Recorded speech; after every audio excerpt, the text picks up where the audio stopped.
সূরা কাহাফ খোলেন। সূরা কাহাফের 108 নম্বর আয়াতের ভিতরে আল্লাহ পাক বলেন, কুল লাউ কানাল বাহরু মিদাদাল লিকালিমাতি রাব্বি লানাফিদাল বাহরু ক্বাবলা আন তানফাদা কালিমাতু রাব্বি ওয়ালাউ যিকনা বিমিসলিহি মাদাদা। চিৎকার করে বলেন আল্লাহু আকবার। আমার ভাইরা, পাবলিকেরা মনে করেছিল কি এমন ওয়াজ শুনব, চিন্তা তারা করেছিল মনে হয় সবগুলি শেষ হয়েছে। উলামায়ে কেরামদের জবান দিয়ে নতুন নতুন কিছু কথা শুনে কিছু পাবলিক বলে এলানি নতুন নতুন হাদিসের কথা কয়। হুজুরেরা কয় না কয়? কিন্তু হুজুরেরা বানায় না, হুজুরেরা গবেষণা করে, গবেষণা করে জাতির কাছে উপস্থাপন করে। যেই জাতিগুলোর কলবের মধ্যে ক্যান্সার লাগা আছে, রোগ লাগা আছে, রোগগুলো পরিষ্কারের জন্য ওলামায়ে কেরামগণ কোরআন থেকে গবেষণা করে জাতিদের কাছে সুন্দর সুন্দর করে উপস্থাপন করে দিয়ে যায়। আল্লাহ পাক বললেন, হে মানুষেরা তোমরা শুনে নাও, এই পৃথিবী ব্যাপী জালিকা সাজানাতা, যতগুলো গাছ দেখো আর যতগুলো পানি বলতে, সাগর বলতে, নদী বলতে, এর ভিতরে যা আছে পানি, এই পানিগুলোকে লেখার জন্য যদি কালি বানানো হয়, গাছ রূপী কলমগুলোকে লেখার জন্য যদি গাছগুলোকে কলম বানানো হয়, একে একে লিখতে লিখতে আল্লাহর কালামের ব্যাখ্যা ওয়াজ তাফসীর লিখতে লিখতে বান্দা বান্দি শেষ করতে পারবে না। কে বলেছে? আল্লাহ বলেছে। সুতরাং কারো ওয়াজের সাথে কারো ওয়াজ মিল হবে না। কোরআনের আলোচনা এক হবে, কিন্তু গবেষণা আমি যেটা করেছি ওই হুজুর আসে সেই গবেষণামূলক ওয়াজ কি করবে? ওনার গবেষণা আরেকটি সাবজেক্ট, আমার গবেষণা হলো আরেকটি সাবজেক্ট। ঠিক না বেটি? তাহলে আল্লাহ রাব্বুল আলামিন কোরআনুল কারীমের মধ্যে বলে দিলেন, আল্লাহর কালামের ব্যাখ্যা লেখে লেখে কেউ শেষ করতে পারবে না। তাহলে আমরা সেই কোরআন শোনার জন্য আমরা এসেছি।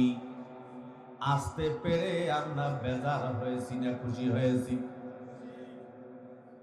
কোরআন শুনলে লাভ আছে না নাই? কোরআন শুনলে গুনাহ মাফ হয় কি হয় না? কোরআন শুনলে গুনাহ মাফ হয়, কিন্তু আপনাকে কেমন করে শোনা লাগবে সেটাও আল্লাহ পাক এই সংবিধানের মধ্যে আল্লাহ পাক নাজিল করে দিয়ে বলে দিলেন পৃথিবীর মানুষরে। 7 নম্বর সূরা, সূরার নাম আ'রাফ, আয়াত নাম্বার 204। আল্লাহ পাক বলেন, কান লাগান, ওয়া ইযা কুরিয়াল কুরআনু ফাসতামিউ লাহু ওয়া আনসিতু লাআল্লাকুম তুরহামুন। আমার ভাইরা, পর্দার আড়ালের মায়েরা বোনেরা, মাইকের সাউন্ড যতদূর পর্যন্ত যাচ্ছে শুনুন। আল্লাহ পাক বলেন, যেখানে কোরআনুল কারীমের আলোচনা হয়, কোরআনুল কারীমের তেলাওয়াত হয়, কোরআনুল কারীমের দার্স হয়, কোরআনুল কারীমের মাজলিস হয়, কোরআনুল কারীমের মিছিল হয়, এই জায়গায় তোমরা কোনো রকম গন্ডগোল করো না, কথাবার্তা বলো না, চিল্লাচিল্লি করো না, মনোযোগের সাথে শোনো রে বান্দা, আমি আল্লাহ পাক তোমাদের উপরে রহমত বরকত নাজিল করতেই থাকবো।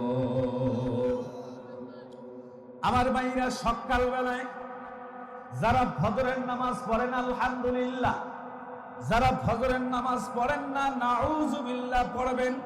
কথা বলুন ঠিক না বেঠিক? ফজরের নামাজ আদায় করার পরে আপনি একটু বাইরে হাঁটবেন, দেখবেন এই সময় সুন্দর করে, সুন্দর আকারে টিপ টিপ টিপ টিপ করে কুয়াশাগুলো পড়ে। কথা বলুন ঠিক না বেঠিক?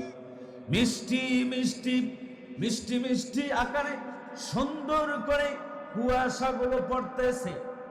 আল্লাহ পাক সুন্দর করে মিষ্টি মিষ্টি আকারে কোরআন নাজিল করেছেন, আর যারা শুনবে তাদেরও উপরে মিষ্টি মিষ্টি করে রহমত বরকত নাজিল করবে।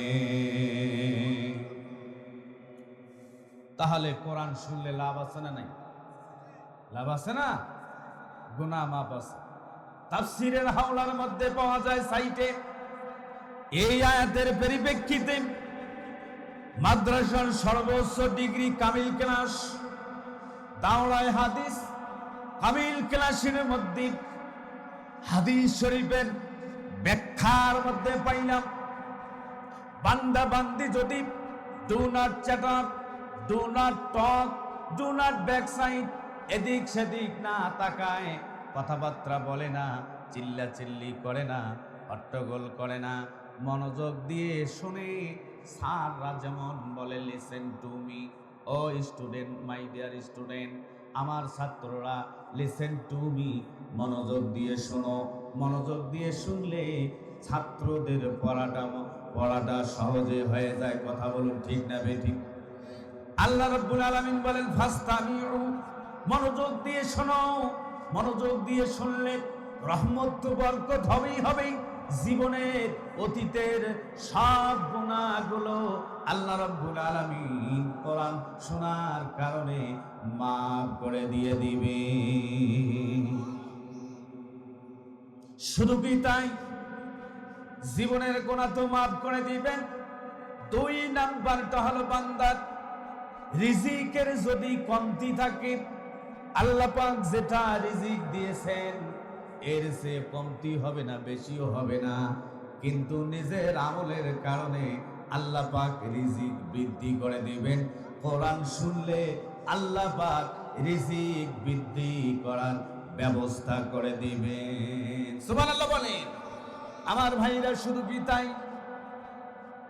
আল্লাহ পাক কোরআনুল কারীমের তাফসীরের ভিতরে পেয়েছি, কোরআন যারা শুনবে 3 নাম্বারটা হলো মরার সাথে সাথে আল্লাহ পাক তার আমলে তার জন্য জান্নাতের একটা সিট বরাদ্দ করে রেখেছে।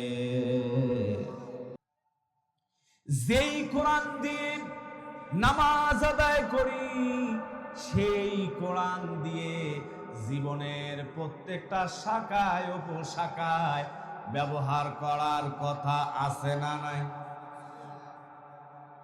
মুসলমান বুঝে না। আমার ভাইরা, তাহলে শুনুন,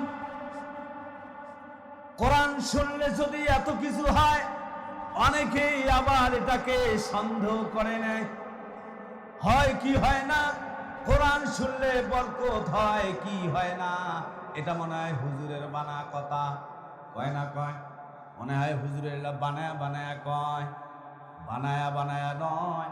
আল্লাহ পাক বলেন, নবী হে, ও আমার প্রিয় নবী, পাবলিকেরা মনে করবে আপনি ওয়াজ করবেন, আলোচনা করবেন, করার পরেও পাবলিকেরা বলবে মুহাম্মদ মুহাম্মদ নিজে বানায়া বানায়া মানুষদেরকে ইসলাম নামক ইসলামের কথা বলে বলে তারা বেড়ায়, নবী বেড়ায়।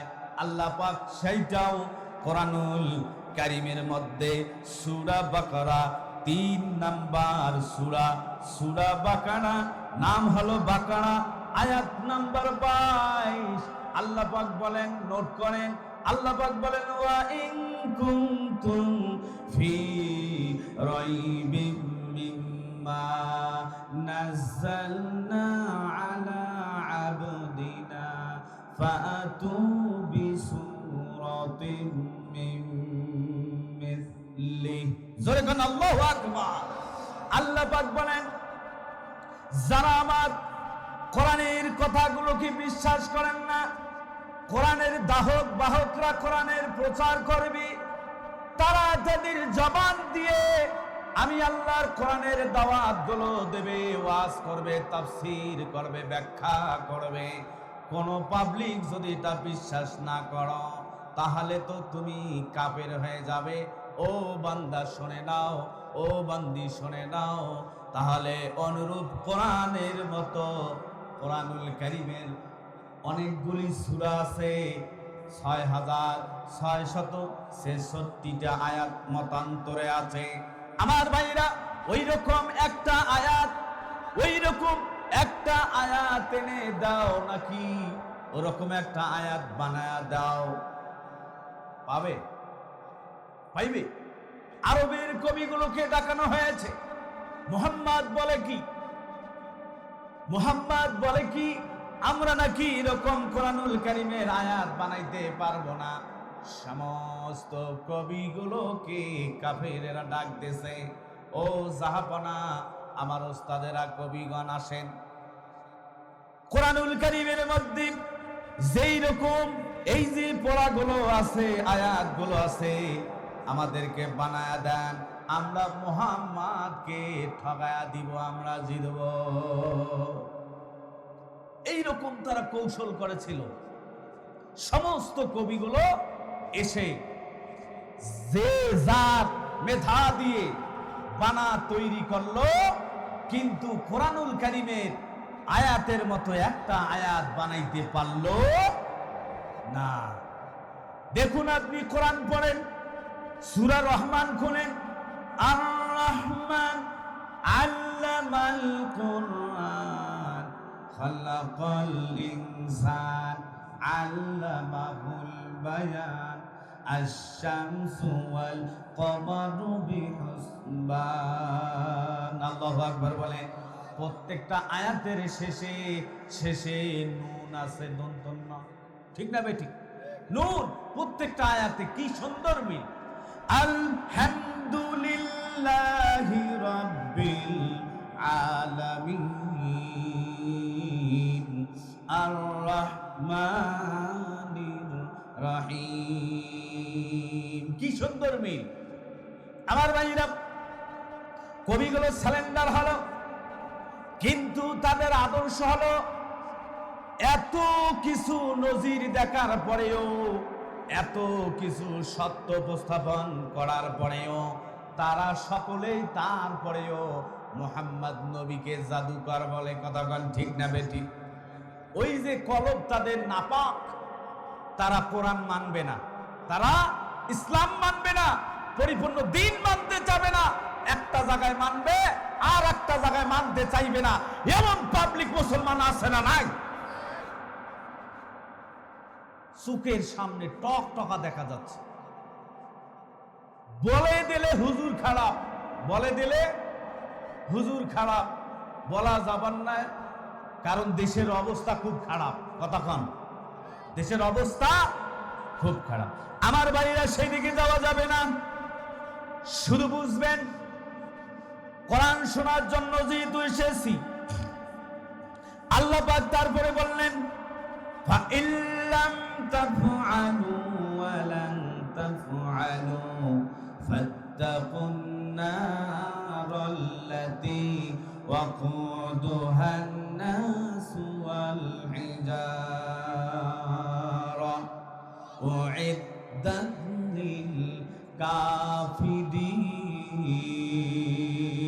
لِلْكَافِرِينَ। আল্লাহু আকবার বলেন।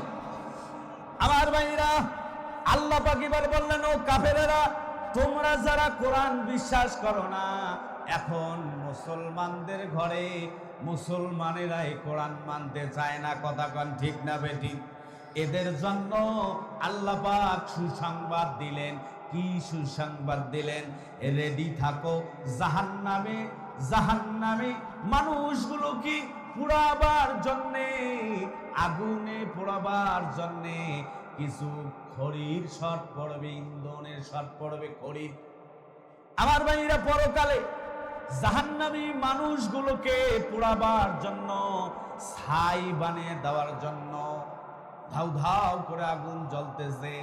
এই আগুনে ফেলায়া দিয়ে তাদেরকে জাহান্নামে ফেলায়া দিবে ছাই বানায়া। এই যে আগুন জ্বালাইতে গেলে খড়ির শর্ট পড়বে।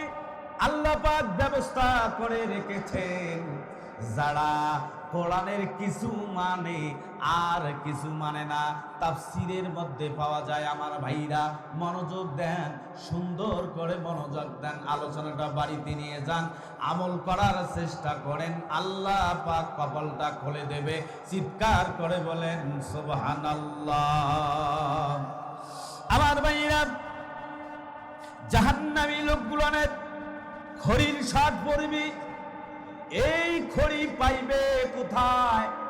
আল্লাহ পাক বলছেন, যারা কোরআনের আয়াত নামাজে মানবে কিন্তু রাষ্ট্রে মানবে না, নামাজে মানবে ইউনিয়ন পরিষদে মানবে না, নামাজে মানবে খেত খামারে মানবে না, নামাজে মানবে ব্যবসা প্রতিষ্ঠানে মানবে না, নামাজে মানবে কলেজে ইউনিভার্সিটিতে মানবে না, নামাজে পড়বে, নামাজে আদায় করবে, নামাজে মেনে নেবে কোরআন, কিন্তু চাকরি জীবনে মানবে না।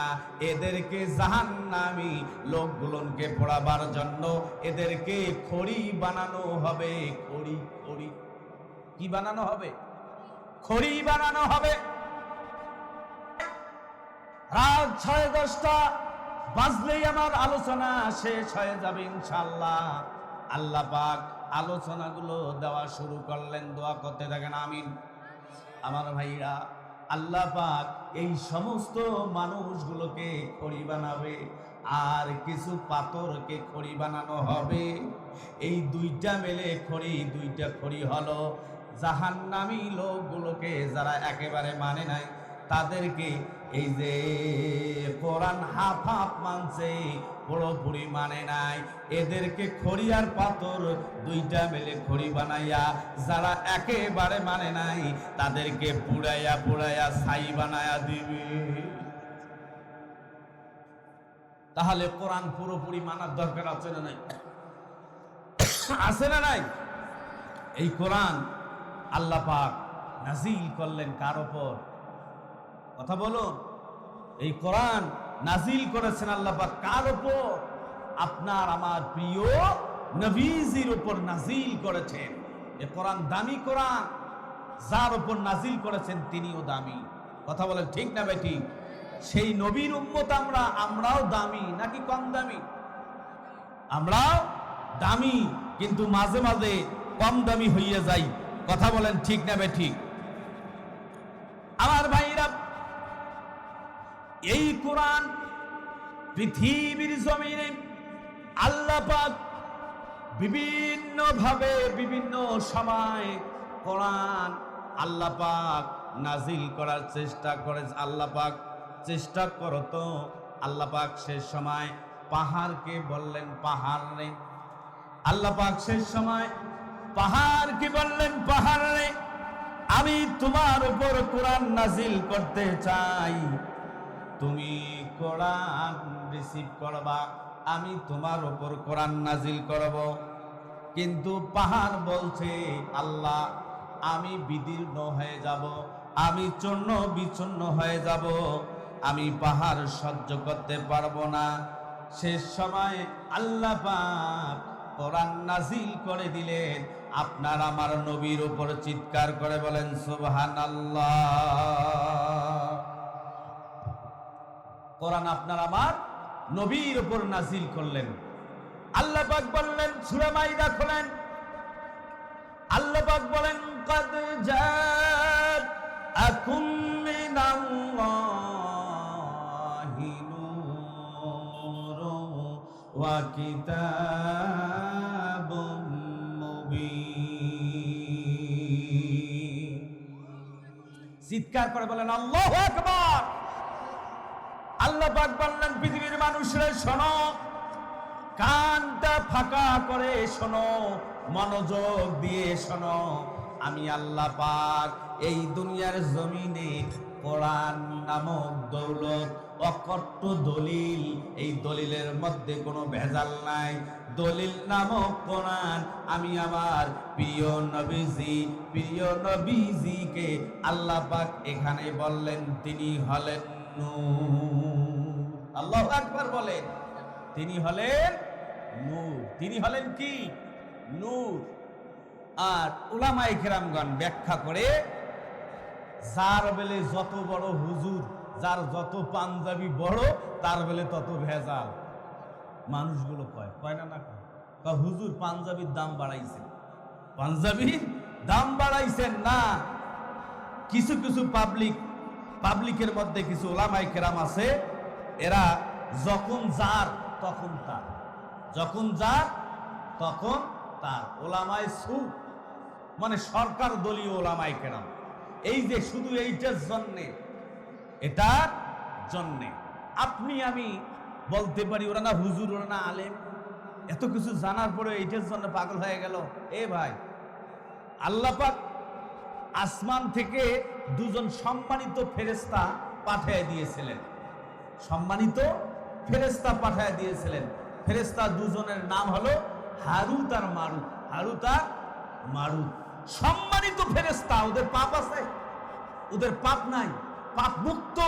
ওরা পৃথিবীতে যখন চলে আসলো, এরা আল্লাহকে বলছিল, আল্লাহ এই সময় পৃথিবীটা, ওই সময় ওই যুগে ওই জায়গাগুলোতে জাদুবিদ্যা খুব চলেছিল। স্বামীকে বশ করার জন্য স্ত্রীগুলো, মহিলাগুলো ওই হারুত আর মারুত, হুজুর মানুষ, তার কাছে যাইতো, গিয়ে বলতো, হুজুর আমার স্বামী আমাকে জ্বলায়, অত্যাচার করে, আমার স্বামী আমাকে টাকা রাখতে দেয় না, আমার স্বামী আমাকে মানে আই লাভ ইউ করে না। এক কথায় আপনি একটু কাজ করে দেন তো। কাজ করে দেয়। আবার একদিন আসে, এমন করতে করতে ফেরেশতা নারীর প্রেমে আসক্ত হয়ে গেছে, নারীর প্রেমে আসক্ত হয়ে গেছে। ফেরেশতা মানুষ নারীর প্রেমে আসক্ত হয়, লোভ আছে না নাই? লোভ সব জায়গায় কাজ করে। শয়তানকে সে পাওয়ার আল্লাহ দিছে, শয়তানকে সে পাওয়ার আল্লাহ দিছে, কিন্তু ওই পাওয়ারকে নষ্ট করতে হবে কোরআন দিয়ে। কথা বলুন ঠিক না বেঠিক? শয়তান যখন ধরাবে, শয়তান ধরার সাথে সাথে মনে করবেন আমি শয়তানি কাজ করে ফেলি। এই যে সামনে গোপনীয় ভাবে কিছু আসতেছে, শয়তান কাজ করবে, টাকা নিব আর দিব, প্যাকেট খাবো আর দিব, বিড়ি খাবো আর দিব, লাগাও যার টাকা নাই তার নাই। কিন্তু কোরআন বলছে আমি যে নবীকে দুনিয়ায় পাঠিয়ে দিয়েছি, সেই নবীকে আমি বলেছি তিনি হলেন নূর। আল্লাহু আকবার বলেন। যত অভাবী লোক আছে, যত অভাবী ক্ষুধার্ত লোক আছে, এই লোকগুলো যদি কোরআনের কাছে যায়, এই লোকগুলি যদি আপনার আমার প্রিয় নবীজির কাছে যায়, আল্লাহ পাক ব্যাখ্যার মধ্যে পাওয়া যায় সূরা মায়েদার, ওই লোকটাকে আল্লাহ তাজা তাজা বানায়া দেয়। আল্লাহু আকবার বলে, তাজা তাজা ইমানদার বানায়া দেয়। নবীকে ছেড়ে অনেক মানুষ কি অন্য পথে চলে যায়। সুতরাং যে আল্লাহ পাক কোরআন নাযিল করেছেন, কোরআনকে অকট্ট দলিল দিয়ে বলেছেন, প্রমাণ বাইয়িনা দিয়েছেন, মুবিন দিয়েছেন। প্রকাশ্য দলিল, মুবিন মানে প্রকাশ্য দলিল, আর নূর মানে আলো। নূর মানে কি? নূর মানে আলো, লাইট, যেটা বলেন আপনি। সুতরাং কোরআন পড়বেন আর নবীর কাছে যাবেন, নবীর কাছে যাবেন আর কোরআন পড়বেন। একটা মানলে আর একটা মানা লাগে, ঠিক না বেটি? একটা মানলে আর একটা মানা লাগে। এক শ্রেণীর দল বের হয়েছে, শুধু কোরআনে মানবে, নবী মানবে না, এমন দল বের হয়েছে নাই? হয়েছে নাই? হয়। এলাকায় যদি পান, আসলে মৌলবীদের তো ক্ষমতা নাই। এলাকায় যদি বলে আমি কোরআন মানবো হাদিস মানবো না, ও জুতা খুলি ঠাস করে গালে মারি দিবেন, জুতা খুলি ঠাস করে গালে মারি দিবেন। গোয়েন্দা ডিপার্টমেন্ট খুঁজতেছে তাদেরকে, যারা এই কথাগুলো বলবে তাদেরকে ধরায়া দিবেন, তাদেরকে গণধোলাই দিয়ে আগে ধরায়া দিবেন, কারণ তারা আমার নবীকে বিশ্বাস করে। আল্লাহ পাক কুরআনুল কারীমের মধ্যে সুন্দর করে জানিয়ে দিলেন, ইন্নাল্লাহা ওয়া মালাইকাতাহু ইউসাল্লুনা আলান নাবী ইয়া আইয়ুহাল্লাযীনা আমানু ইউসাল্লুনা। আল্লাহ পাক বলেন এই আয়াতের ভিতরে, এই আয়াত আমরা মাওলানা গুলো কুরআনুল কারীমের ওয়াজ করার প্রথমেই উপস্থাপন করি, ইন্নাল্লাহা ওয়া মালাইকাতাহু ইউসাল্লুনা আলান নবী। আল্লাহ পাক বললেন, হে ঈমানদারেরা, তোমরা সকলে, আমি আল্লাহ এবং আমার ফেরেশতারা, আমরা মিলে সকলেই তোমরা দরুদ পড়ো নবীর উপরে। কি পড়ো? দরুদ পড়ো। কি পড়ো? এই কথাটা, আল্লাহর কথাটা ফরজ না গরজ? ফরজ, গরজ নয়, ফরজ। যারা প্রিয় নবীজির উপরে দরুদ পড়ে না, এদের দোয়া একটাও আল্লাহর দরবারে কবুল হয় না। সেই নবীকে যারা মানবে না, আচ্ছা বলুন, সেই নবীকে যারা মানবে না, আপনি বলবেন হুজুর আমি তো নবীকে মানি, আমি তো নবীকে মানি, নবীর জন্য হামদ বলি, নবীর জন্য আমি নাতে রসুল পড়ি। আল্লাহর নবী মায়ার নবী গো, আপনি হইলেন জান্নাতের সরদার। বলে না বলে সব বাচ্চাগুলো, আপনারাও আমরাও বলি সুন্দর করে, আল্লাহর নবী মায়ার নবী গো, আপনি হইলেন জান্নাতের সরদার। যে দেখেছে আপনাকে ধন্য সে জীবন পূর্ণ সে, দিও দেখা জীবনে একবার। আল্লাহর নবী মায়ার নবী গো, আপনি হইলেন জান্নাতের সরদার। দেখিয়া আপনার মাঝে যা ভাগ্যবতী হন খাদিজা, সুফিয়া দিলেন তিনি জীবন আর যৌবন। হাই হাই আল্লাহর নবী মায়ার নবী গো, আপনি নবী আমার জীবনের জীবন। লিল্লাহে তাকবীর। ঝিমিয়ে পড়ছেন? ঝিমিয়ে পড়ছেন? হাত দুটো এরকম করো তো, টান টান এরকম করেন। আল্লাহ এই ওসিলায় এটা ভিডিও হচ্ছে, কি আল্লাহর দরবারে ভিডিও হচ্ছে, এই ক্যামেরায় না। ক্যামেরায় তো আমি ভিডিও হচ্ছি, স্টেজে যারা আছে সবাই হচ্ছি, আপনারা ভিডিও আল্লাহর দরবারে হচ্ছে না, আমরা সহ। কথা বলুন ঠিক না বেটি? এইটাকে দেখে আল্লাহ এই ওসিলায় জান্নাত দেবে ডেকে ডেকে। কথা বলেন ঠিক না বেটি? হাত নামান। এবার সকলেই একটা তাকবীর লাগাইয়া মূল পয়েন্টে আলোচনার এসেছি, এবার মূল পয়েন্টে চলে যাব। লিল্লাহে তাকবীর। সাউন্ড হয় নাই। এবার যুবকরা লিল্লাহে তাকবীর। এবার মুরব্বীরা আল্লাহু আকবার। লিল্লাহে তাকবীর। আল কোরআনের আলো, আল হাদিসের আলো, ঘরে ঘরে জালো। এখন সংসদে বললে ধরি নিয়ে যাইবে? সংসদে জ্বলুক, সংসদে কোরআন দিয়ে সংসদ চলুক, কোন মুসলমানটা চায় না? হাত তোলেন তো। সবাই চায়? তাহলে দেখা যাবে এবার। কথা বলুন ঠিক না ব্যাটি? আমি ভোট চাইছি। It is not political meeting, I am not political man. কথা কান, পলিটিক্যাল মিটিং এটা নয়, রাজনৈতিকের মঞ্চ এটা নয়। আর আমি রাজনৈতিকের কোনো নেতাও নই। এই দুনিয়ার রাজনীতি, বিড়ি খেয়া রাজনীতির নেতা হবার নাই। কথা কান ঠিক না বেটি? নেতা হব কি?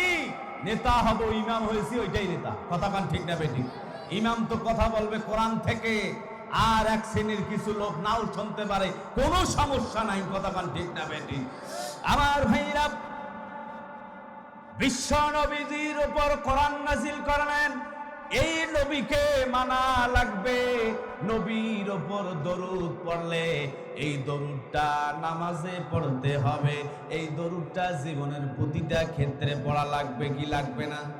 এই দরুদ যদি আপনি পড়েন, মুসলিম শরীফের মধ্যে স্পষ্ট করে পাইলাম, যদি কোনো ব্যক্তি, যদি কোনো মুসলমান ইমানদার যদি আল্লাহর নবীর উপর মহব্বতে দরুদ পড়ে, দেখুন আল্লাহ একজন প্রিয় বান্দা, তৎকালীন যুগের নীলনদ নামক একটা নদী আছে, আছে না নাই?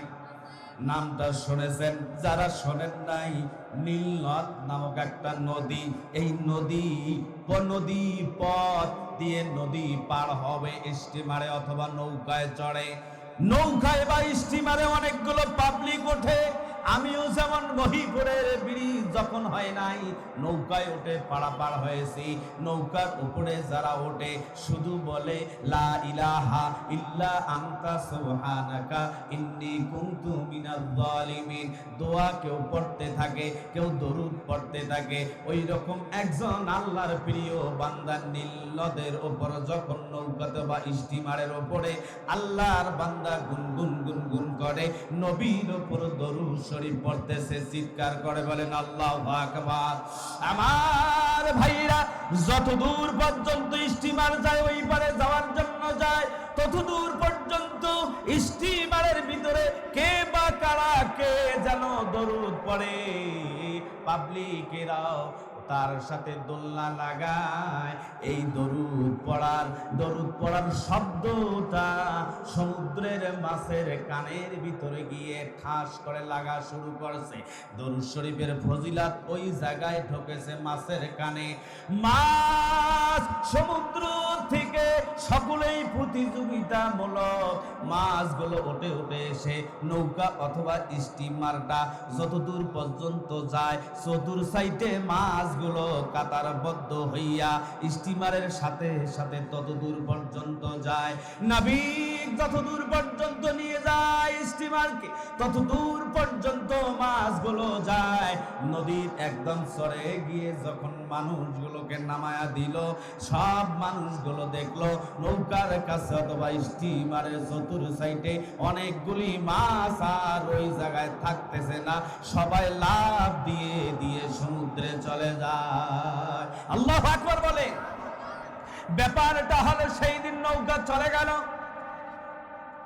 পরের দিন বিশ্ব নবীজি কি, আমার ভাইরা, বিশ্ব নবীজি এক সময় খিদার জ্বালায় 3 দিন ধরে কোনো খাবার দাবার খায় না। পেটের মধ্যে পাথর বেঁধে বিশ্ব নবীজি দাঁড়াইতে পারে না। পাথর বেঁধে বেঁধে বিশ্ব নবী দাঁড়াইয়া ইবাদত করত, নামাজ আদায় করত। জোরে গান আল্লাহু আকবার। আমার ভাইরা কান লাগান, প্লিজ ডোন্ট ব্যাক সাইড। আমার ভাইরা, মনোযোগ যদি হারিয়ে যায়, কোরআন থেকে যদি মনোযোগ হারান, ইবলিস এসে বাধা বাঁধবে, ইবলিস এসে বাসা বাঁধবে। ইবলিস আপনাকে শুনতে দেবে না।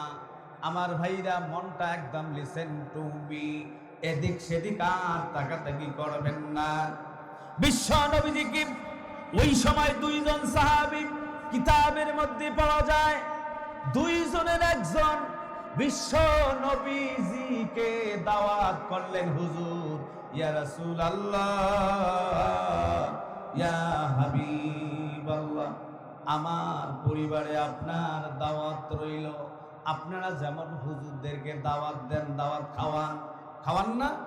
আপনারা যেমন দাওয়াত খাওয়ান, সেই যুগে দাওয়াত ছিল, বিশ্ব নবীজিকে দাওয়াত দিতেন। বিশ্ব নবীজি দাওয়াত কবুল করলেন। বিশ্ব নবীজি দাওয়াত কবুল করলেন, সাহাবী বাড়িতে গেলেন। সাহাবী বাড়িতে গিয়ে স্ত্রীকে ডাক দিয়ে বললেন, স্ত্রী রে, আমার প্রিয় হুজুরকে, আমার নবীকে আমি দাওয়াত দিয়েছি, আমার পরিবারে আমার বাড়িতে চলে আসবে। বিশ্ব নবীজিকে আমরা যে খাবারটা খাওয়াবো, দাওয়াত খাওয়াবো, খানা খাওয়াবো, খানার সাথে তরকারির প্রয়োজন আছে না নাই? তরকারির প্রয়োজন আছে। তরকারি কি করব? স্ত্রী বললেন, স্বামী স্ত্রী পরামর্শ করে সংসার চালাইলে সংসারের মধ্যে বরকত আছে না নাই? যদি পরামর্শ করে না চালাইতে পারি, সংসারটা ভেঙে যায়। স্ত্রী রাত্রে মুখ ওই দিকে করে থাকে, স্বামী এই দিকে করে থাকে। কথা বল না ঠিক? ওই জায়গায় শয়তান বাসা বাঁধে। শয়তান কয় তুই পরকিয়া কর, অহু কয় তুইও পরকিয়া কর। পরকিয়া করে বউ নিয়ে আরেক জায়গায় আছে, এটা বউ তুই আরেক জায়গায় গেছে, ওয়ার স্বামীকে তুই আরেক জায়গায় গেছে। তালাক টালাক কিছু দেয় নাই। হওয়া যায়, কোরআনকে মানলে দামি মানুষ হওয়া যায়, পরকালের জমিনে জান্নাত পাওয়া সহজ হয়ে যায়। কথাগণ ঠিক না বেঠিক? আমার ভাইরা, ইমামে আজম আবু হানিফা রহিমাল্লাহু তাআলা আনহু, এই যে একটা জগৎবাসীর এই যে ইমানদারদের নেতা হলো কেমনে, আমরা তার মাসলকের লোক, আমরা সেই অনুযায়ী ইবাদতগুলো করে আসি। তিনি মাসলাগুলো কোথা থেকে পাইলেন? এই জ্ঞানটা তিনি কোথা থেকে পাইলেন? এই জ্ঞানটা কোরআন মানার কারণে, নবী মানার কারণে পেয়ে গেলেন। জোরে কান আল্লাহু আকবার। আমার ভাইরা, ছোট্ট মানুষ 8 থেকে 9 বছর বয়স, কিতাবের মধ্যে পাওয়া যায়।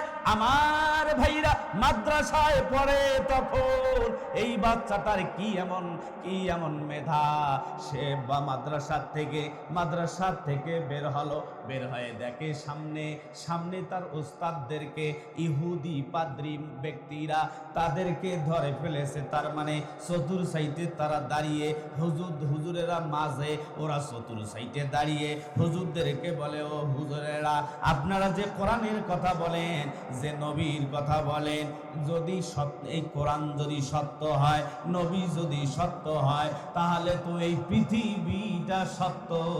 আমি বা আমরা আপনাদেরকে 3টা প্রশ্ন করব। এই 3টা প্রশ্নের জবাব যদি আপনারা দিতে পারেন, আমরা মেনে নেব আপনারা হইলেন ধার্মিক, প্রিয়, দামি মানুষ। চিৎকার করে বলেন আল্লাহু আকবার। আপনাদের ধর্ম সত্য, আমরা এটা মেনে নেব। আলেমদেরকে জিজ্ঞেস করলো 1 নাম্বার প্রশ্ন করলেন। প্রথম প্রশ্নটা হলো, আল্লাহর কাজ কি? আল্লাহর এখন কাজ কি? 2 নাম্বার প্রশ্ন করলেন, আল্লাহ কয়জন? 3 নাম্বার প্রশ্ন করলেন, আল্লাহ কোন দিকে তাকায়? আপনারা শুনতে চান কি চান না? বলে দিব। আমার ভাইরা, 3টা প্রশ্ন করছি। কিছু প্রশ্ন আছে আলেমদের, কি বড় বড় আলেম 1 লক্ষ টাকা নিয়ে স্টেজে এসে বুঝি নিয়া, 80,000 টাকা বুঝি নিয়া স্টেজে আসে, তারপরে কথা কয়, আছে না নাই? এই বক্তাকেও যদি আপনি এমন প্রশ্ন করেন, বক্তার বাবাও নাই প্রশ্নের উত্তর দিয়ে যায়। কথাগান। আরে হুজুরদেরকে প্রশ্ন করলো 3টা, হুজুরেরা হয়ে গেছে। কেমন হয় বিষয়টা? ছাত্র ইমাম আবু হানিফা রাহিমাল্লাহু তাআলা আনহু গেলেন, গিয়ে জিজ্ঞেস করলেন কি হয়েছে। টোটালি ডিটেলস ভাবে জেনে নিলেন।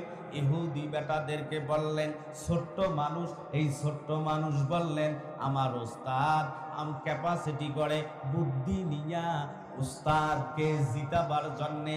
ওস্তাদের সম্মান আছে না নাই? ওস্তাদের সম্মান আছে। ওদের সামনে যদি উস্তাদ ওই সময় প্রশ্নের উত্তর দিতে না পারে, অপমানিত হবে। কথাখান ঠিক না বেঠিক?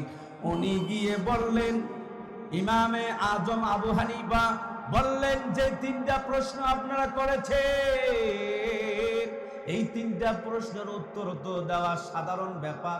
মামলি ব্যাপার, এটা কোনো ব্যাপারই নয়।